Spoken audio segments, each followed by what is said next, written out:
Assalamualaikum warahmatullahi wabarakatuh.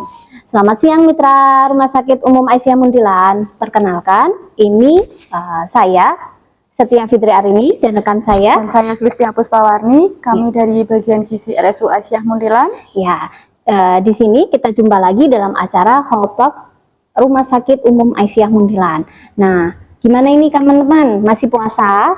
Kabarnya hari ini baik? Ya. Kira-kira puasa ini gimana? Kuat apa enggak? Kira-kira masih ngerasa lemes atau masih semangat? Ayo, jangan-jangan karena lemesnya itu karena mungkin kita kurang asupan nutrisi ya. Jadi mungkin untuk kali ini kita akan bahas apa aja nih yang mungkin bisa kita lakukan biar puasa kita lancar, kita tidak kekurangan nutrisi dan lain sebagainya gitu ya. Ya. Di sini ada teman mitra saya, Mbak Sulis ya. Nah, ini kita mau bahas sedikit soal buah ini ya, Mbak ya. Karena di depan kita ini banyak contoh buah-buahan ya. Nah, ini kita mau bahas sedikit. Mbak Sulis boleh tanya nggak sih? Buah itu apa sih? Oh iya, jadi buah itu merupakan salah satu makanan ada sumber vitamin, mineral, dan juga serat. Nah, buah itu sendiri merupakan bahan makanan yang aman dan bagus untuk dikonsumsi sehari-hari, terutama saat puasa nih. Jadi saat berbuka dan juga misalkan saat sahur, bagus kalau misalkan kita konsumsi buah untuk menambah asupan serat, vitamin, dan mineral. Ya, gitu. Berarti lemes atau enggaknya itu juga termasuk pengaruh dari apa yang kita makan ya. Mungkin kita kekurangan entah itu vitaminnya, entah itu zat gizi lainnya gitu ya. Betul, berarti itu memang dianjurkan untuk puasa itu buah itu ibaratnya jadi kayak wajib. Iya, buah kan memang salah satu sumber serat. Nah, itu dianjurkan untuk dikonsumsi terutama saat buka dan juga sahur. Jadi biar supaya kita juga tercukupi seratnya, vitamin dan mineralnya. Kemudian juga selain itu juga buah kan juga membantu untuk menjaga hidrasi, karena kan buah juga merupakan sumber cairan seperti itu. Kemudian juga bagus untuk menjaga kadar gula darah, terus kemudian juga untuk membantu mencegah sembelit, soalnya kan buah itu merupakan sumber serat. Terus kemudian juga meningkatkan daya tahan tubuh selama puasa karena merupakan sumber vitamin yang bagus untuk menjaga daya tahan tubuh seperti itu. Gitu. Berarti sebaiknya kalau puasa kita harus tetap makan buah gitu ya. Betul. Terus ada nggak kira-kira anjuran porsinya atau mungkin kita ini bisa seenaknya makan gitu? Atau mungkin ada ukuran-ukuran yang sudah ditentukan segini seperti itu? Ya, jadi kalau dari WHO itu merekomendasikan dalam sehari itu asupan buah dan serat itu 400 gram. Nah, tapi kan kita nggak mungkin sekali makan buah dan sayuran itu langsung 400 gram. Nah, jadi dalam sehari itu bisa dibagi menjadi 5 kali waktu makan. Nah, jadi dalam setiap kali makan itu kira-kira 80 gram seperti itu. Kalau misalnya berarti kalau kita terapkan kalau tadi 5 porsi ya. Berarti kalau misalnya puasa itu sebelum makan sebaiknya gimana itu? Makannya kita buka langsung makan buah atau gimana, kan tentu beda ya kondisinya kita puasa dan tidak puasa. Jadi kalau misalkan sewaktu puasa bisa misalkan pas buka itu bisa dengan buah seperti misalkan pisang. Nah, itu kan bisa meningkatkan kadar gula darah dengan cepat. Terus kemudian nanti kita sholat maghrib dulu. Nah, setelah sholat maghrib kita kan makan utama. Nah, itu pas makan utama makan buah juga. Nah, terus kemudian sebelum tarawih. Nah, sebelum tarawih bisa dengan konsumsi buah juga. Kemudian setelah tarawih bisa untuk konsumsi buah. Nah, kemudian yang terakhir bisa pas waktu sahur seperti itu. Itu tapi dengan catatan makan porsi utamanya pun nggak berat ya. Jadi Iya. kalau kesannya kok makan buah 5 kali dalam tempo waktu maghrib sama isya kan kayaknya banyak banget Iya, gitu ya. iya. Jadi mungkin untuk porsi makan besarnya itu kita bisa kurangi, dan mungkin yang paling penting itu asupan proteinnya sama Iya. buah tadi, biar kita tetap cukup untuk konsumsinya itu ya, Iya, memenuhi kebutuhan iya. yang Terutama serat, vitamin, ya, mineral tadi. sesuai anjurannya Iya. tadi gitu ya. Oke. Betul. Terus kira-kira buah yang paling bagus itu buah apa yang untuk dikonsumsi kita selama puasa ini? Sebenarnya semua buah bagus ya sebenarnya, ya, terutama sih kalau kalau selama puasa itu terutama yang tinggi air atau kandungan airnya itu tinggi. Contohnya terutama misalkan kayak semangka, terus melon kayak gitu, jeruk, terus misalkan pepaya seperti itu. Karena kan itu kandungan airnya kan tinggi, jadi cukup untuk menjaga hidrasi tubuh kita. Oh, gitu. Terus ini mungkin apa namanya? Kalau kayak durian kayak gitu, atau mungkin apalagi ya, nangka gitu. Apakah itu bagus juga ketika kita konsumsi ketika buka puasa ini? Sebenarnya kalau kayak misalkan durian, terus kemudian nangka, itu kan sebenarnya buah yang tinggi tinggi serat, terus kemudian juga bergas seperti itu. Cuma ya mungkin boleh, cuma kalau bisa mungkin jangan terlalu banyak, takutnya nanti di perut terasa begah atau malah perutnya nggak enak selama puasa seperti itu. Oh, berarti itu mungkin dengan catatan perutnya juga aman gitu ya. Maksudnya dia bukan penderita istilahnya kayak kayak gitu. Dan betul. tentu jumlahnya itu juga mempengaruhi boleh tidaknya gitu ya. Oke. Terus buah kan macam-macam ya. Ada yang manis, ada yang kecut. Itu untuk porsi sendiri nanti mempengaruhi nggak? Yang kecut mungkin tadi ya, kembali lagi ya, buat yang apa namanya, yang mah atau apa itu yang kurang bagus ya. Sama untuk yang asam lambung gitu ya, asam lambungnya sering naik, mah gitu, kalau bisa yang terutama yang asam-asam dihindari aja. Oke. Untuk apa namanya, buah bagusan buah itu yang kira-kira lokal atau mungkin yang harus yang impor, yang mahal, atau mungkin seperti apa?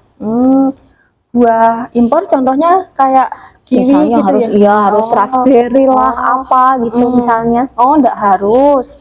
Ya kan sebenarnya semua buah walaupun lokal atau impor itu kan sebenarnya kandungan gizinya kan sama. Jadi misalkan pisang gitu ya, ada pisang yang lokal terus kemudian pisang impor kayak seperti Cavendish seperti itu ya, sebenarnya kandungan gizinya itu sama seperti itu, jadi nggak harus impor. Kalau impor itu kan lebih mahal daripada buah yang lokal. Oke, jadi begitu ya mungkin Mitra. Jadi yang namanya buah itu tidak harus mahal.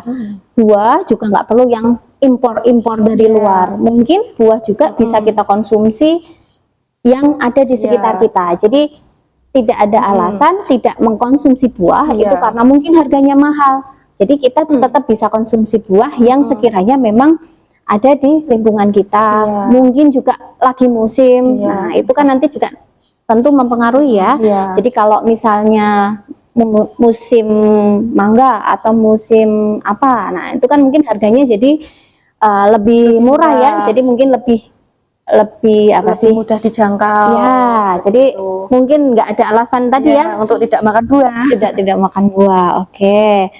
Terus kira-kira saking pentingnya tadi kan buah katanya tadi yang di awal itu buah banyak mengandung vitamin, banyak mengandung mineral dan sebagainya. Kira-kira vitamin apa aja yang ada di buah, dan apa sih contoh buahnya yang kandungan vitaminnya ini apa, dan fungsi vitamin itu sendiri apa itu boleh di terangkan atau jelaskan sedikit? Ya, jadi kalau buah itu terutama yang paling banyak adalah kandungan vitamin. Nah, vitaminnya apa aja itu contohnya vitamin A, vitamin B, vitamin E, kemudian vitamin K.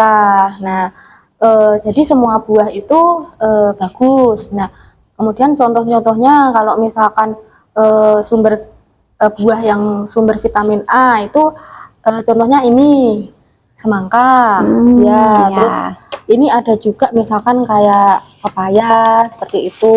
Itu bisa dimakan nggak itu, Mbak? Contoh Ini ya. ya contoh. Contoh. Iya, Oke. terus kemudian sumber vitamin B itu yang kandungannya banyak vitamin B-nya itu contohnya misalkan ini pisang. Ya, terus ini ada jambu. Ini jambu apa ya? Jambu monyet. Ya, terus kemudian ini ada jambu biji. Nah, terus kemudian buah yang banyak kandungan vitamin C-nya, terutama ini jeruk. Ya, Oke, nah apalagi? terus ini buah yang biasa ditemukan Buah lokal ya ini buah ya. lokal terutama ini ada rambutan. Ya, terus kemudian ada belimbing. Ya, ternyata Belimbing. banyak teman-teman. Ya, terus kemudian ada mangga. Nah ini. Oke. Nah terus kemudian Ini untuk kalau vitamin C sendiri tadi ada Ya. manfaatnya. Tadi vitamin A sudah. Oh. Vitamin C, untuk vitamin C Oh, manfaatnya apa? kalau vitamin C terutama untuk antioksidan. Antioksidan seperti apa ya, misalnya menjaga daya tahan tubuh, Oke. terus kemudian menjaga elastisitas kulit Oh seperti iya, itu. biar awet muda Iya, gitu ya. Oke, betul. selain itu Ya, terus kemudian ada vitamin apa lagi tadi? Sudah ada A, sudah B, kemudian C, ada kemudian lagi? sumber vitamin E. Nah, kalau buah sumber vitamin E itu contohnya adalah ini alpukat. Alpukat. Ya, Oh iya. ya. Bisa mungkin dimakan langsung atau misalkan dibuat jus juga Oh mungkin gitu. Atau dessert gitu bisa ya. ya. Berarti konsumsi buah pun nggak harus melulu yang bentuknya buah ya. Iya. Kita bisa konsumsi mungkin berupa salad Betul. atau jus buah Ya. ataupun misalnya puding-puding kita masukkan ke puding itu mungkin Bisa. juga salah satu cara kita tadi kembali lagi mengkonsumsi takaran sesuai dengan WHO tapi tidak terkesan membebani kita kok banyak banget kita harus makan gitu ya. Oke, ada lagi tadi yang terakhir. Yang terakhir ini sumber vitamin K. Nah, ini ada ini ya. Ada apel. Apa itu? Apel. Ya, Ini? Terus kemudian ini melon. Ini buah yang banyak kandungan vitamin K-nya. Ya, untuk fungsinya sendiri vitamin K? Vitamin K itu terutama untuk pembekuan darah terutama pembekuan darah. Ya. Oke, pembekuan. Atau yaitu mempercepat penyembuhan luka. Penyembuhan luka. Ya. Terus ini untuk apa namanya? Manfaatnya kan ini udah banyak sekali ya.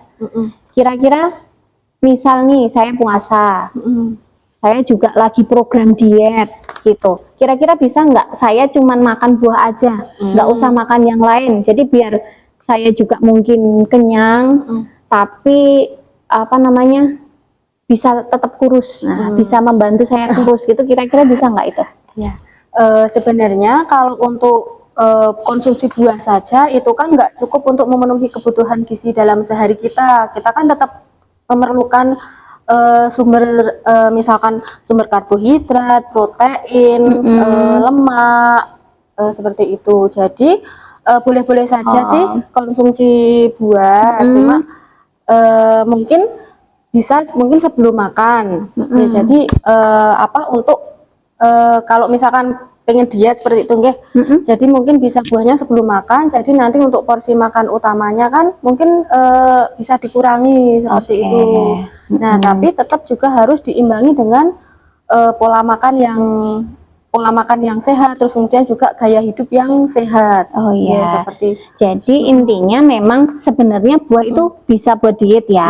Cuman Tetap tidak ada anjuran untuk hanya buah tok dikonsumsi ketika kita puasa. Jadi meskipun kita mau dietnya dan buah juga bisa digunakan untuk diet, tapi harapannya ketika memang kita mau diet buah tapi diimbangi dengan bahan makanan lain. Jadi biar tadi ya kecukupan proteinnya kita terpenuhi, kemudian apa yang lain tadi karbohidratnya juga ada ya, karena di sini ini memang rendah kalori ya, Iya. lebih banyak ke kandungan vitaminnya, Vitamin dan sedangkan protein, lemak, kemudian omega dan lain sebagainya masih minim. Iya. Jadi untuk diet tetap boleh untuk para mitra Rumah Sakit Umum Aisyah Muntilan. Kalau mau diet itu bisa tetap makan buah, tapi ditambah dengan makanan lain yang mengandung sumber protein, sumber lemak, sumber omega 3 dan karbohidratnya. Jadi tetap makan nasi boleh. Kalau misalnya mungkin ya mau diet, kalau nggak mau makan nasi bisa diganti dengan yang lain. Mungkin ada sumber karbohidrat lain, kentang misalnya ya. Kalau untuk yang lain sumber protein bisa tahu tempe, ikan dan lain sebagainya. Cuman mungkin pengolahannya gitu ya. Mungkin yang diperhatikan. Jadi hindari seperti digoreng-goreng. Oh, itu karena nambah kalori gitu ya. Oke. Berarti sebaiknya yang direbus kukus gitu. Iya, betul. Oke. Terus apa namanya? Untuk buah sendiri. Ini kan tadi kita udah ngomong macam-macam manfaatnya, jenis-jenis vitamin yang ada di dalamnya juga sudah. Nah, berarti buah ini juga bagus untuk dikonsumsi semua ini, semua apa? Semua kalangan umur gitu bisa. Atau ada catatan atau nggak boleh atau gimana gitu nggak? Ya, jadi untuk buah itu sebenarnya bisa untuk semua orang bisa. Cuma memang ada beberapa orang yang perlu membatasi atau istilahnya mengurangi seperti itu. Nah, terutama untuk siapa aja kira-kira? Nah, terutama kalau untuk misalkan bayi sebelum 6 bulan, nah itu kan memang karena memang belum boleh makan ya. Itu kan memang belum diperbolehkan makan. Jadi memang asupannya masih dari ASI aja. Nah, itu kan memang tidak disarankan seperti itu. Selain itu atau hanya itu aja yang mungkin tidak diperbolehkan? Nah, terutama itu untuk pasien atau misalkan orang dengan gangguan ginjal, ya itu kan memang perlu pembatasan kalium. Nah, kalium itu kan sumbernya dari buah-buahan. Nah, itu untuk buah-buahan perlu dibatasi untuk makannya. Kemudian juga misalkan orang dengan gangguan lambung atau riwayat asam lambung atau misalkan MAH, nah itu perlu dibatasi buah-buah, terutama buah-buah yang asam. Oh gitu.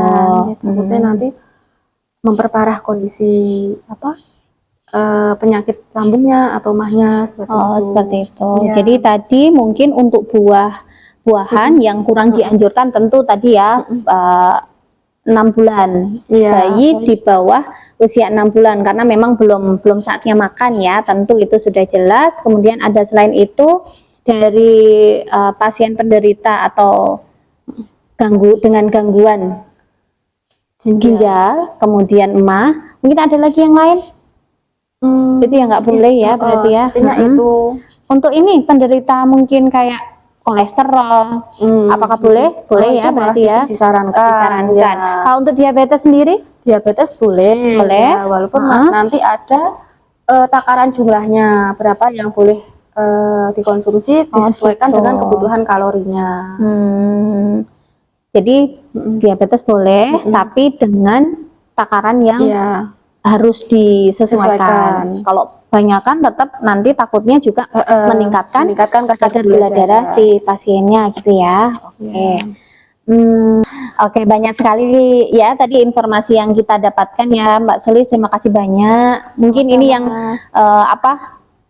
kita bisa simpulkan ini untuk puasa ini, meskipun kita puasa, kita harus tetap sehat, kita tetap harus fit, kita tetap harus bugar gitu ya.